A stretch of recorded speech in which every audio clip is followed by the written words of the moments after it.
अस्सलाम जी, कैसे हैं आप? उम्मीद है कि आप सब ठीक ठाक से खुश होंगे। तो जी, तो बहुत सारे प्यारे अपने कमेंट्स में यही कह रहे हैं कि आप जो किचन में खाना क्यों नहीं बना रही। ये तो इसलिए नहीं बना रही क्योंकि किचन का काम अभी तक कुछ ना कुछ रह गया। ये जो खाने बने इनमें खिड़कियाँ लगेंगी वो भी नहीं लगी, और जो इसका सिंक का जो पैप लगेगा वो भी अभी तक नहीं लगा, खिड़की और दरवाजा भी नहीं लगा।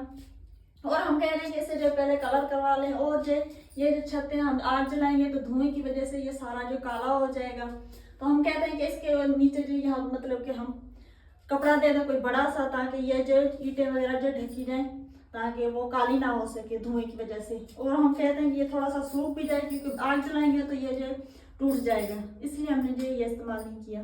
हमारे वीडियोस को फॉलो, लाइक, सब्सक्राइब जरूर करें। अल्लाह पाक आप लोगों को खुश रखे, आबाद रखे, जहाँ भी रहें खुश रहें, आबाद रहें, हंसते रहें, मुस्कुराते रहें। आमीन।